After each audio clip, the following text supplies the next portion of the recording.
Hi, Carrie Lescu here. How can emotions affect your concentration? Well, actually, in a lot of ways. So in this video, I'm going to cover one of them, which is long-term emotions. So stay tuned and I'll give you an overview in about 5 minutes. So organizations are facing one of the biggest challenges.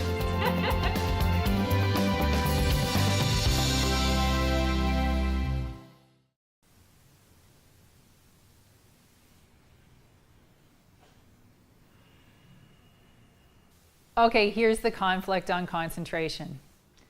I need to be present because I need to, or I want to concentrate. But I can't concentrate because my emotions are really strong, making me not want to be present. Your emotional state can have a tremendous influence on your ability to concentrate, and even more so for those emotional patterns that have become a habit, or something that we experience emotionally for a longer period of time. In order to understand this, I'm going to give you a background on emotions. But before I do that, I just want to remind you that this video is actually part of a series on concentration and the different factors that can impact it and challenge you in being able to concentrate. So check out the cards for this video for the playlist of the other videos on different factors for additional information. So first off, emotions are a result of the interpretation of our events in our lives. When we look at something, whether it's a memory, a current event, or an anticipated future event, we form a judgment or an opinion about that. And forming the opinion isn't good or bad. That's just how things work on planet Earth. But when we have opinions about things, we can also have emotions, especially when that causes an internal conflict.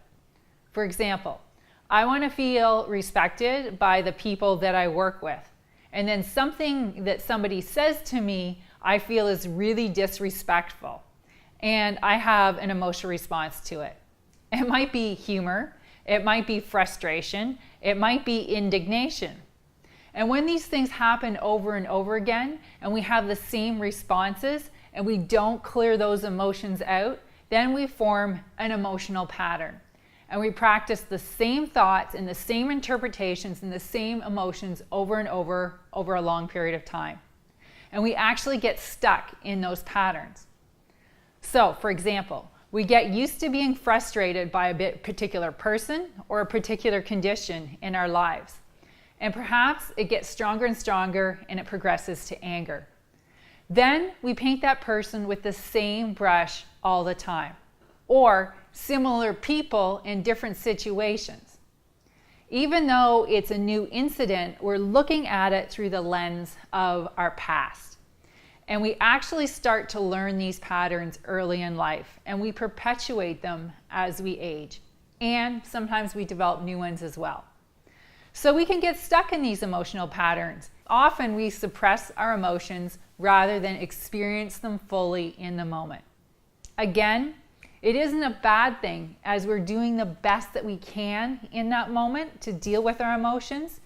And if they're too much, we're going to find a way to dull them or shut them off. This is emotional survival.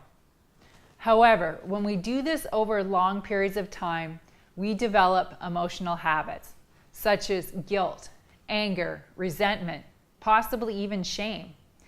We can also develop more positive ones, such as enthusiasm, passion, or optimism.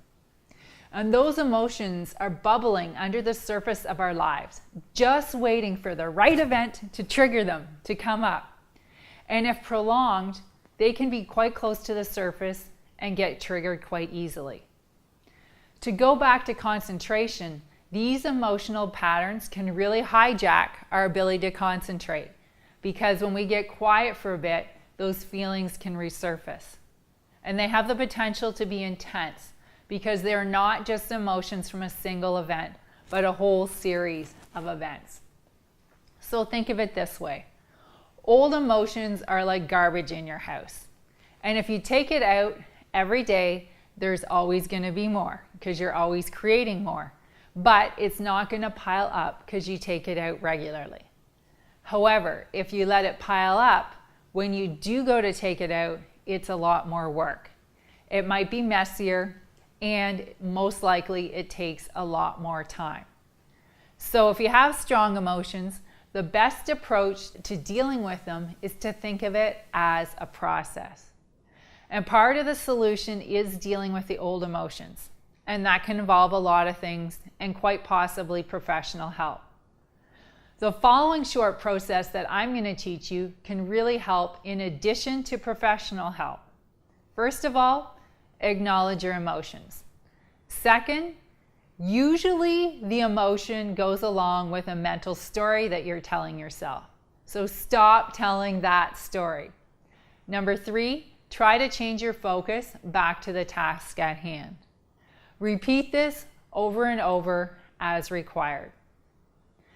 So, as you may have seen from all the videos I've done on this so far, improving concentration is a complex issue, and there are so many factors that can impact your ability to concentrate well. So check out the other videos. You can find them in the links for the cards in this video. In addition, I'm going to be offering an online course in developing concentration, so stay tuned for that. And in the meantime, please leave me any comments or questions that you have. I'd be really happy to answer them for you, and I'll base future videos on them.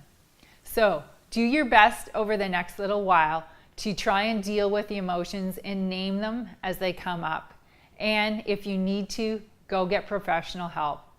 It's really worth it. So if you want to learn more about this, please check out my website for developing skills in mindfulness and action for business professionals at theeagleinstitute.com. The link is in the cards for this video and in the notes below, so make sure you check it out.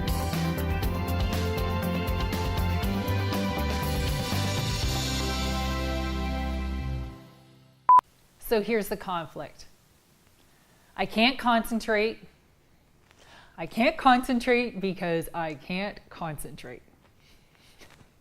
A response to our interpretations of the events in our lives. I can't be present when I want to concentrate. Wow. I can't concentrate in the video on concentration. Ha ha ha.